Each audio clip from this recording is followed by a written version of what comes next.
Hi there. So I'm having a busy day tomorrow. So I'm doing my intention on day 9 tonight because I want to let you know about a ritual that I do at night when I'm in my 21-day intention.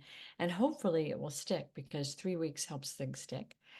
And before I go to bed, I actually listen to a short meditation. I try to do something that's inspiring or relaxing. And I remember what my intentions are. Like, what am I working on?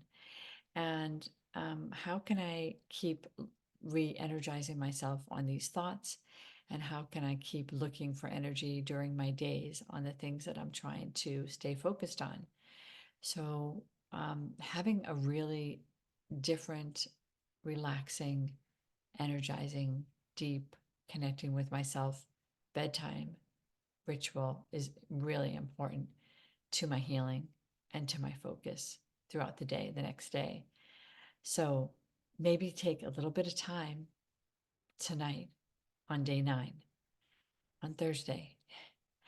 Take some time in the night and just try to instill some focus, breathing, contemplation, gratitude, then also, because then we've got it on the beginning of the day and the end of the day.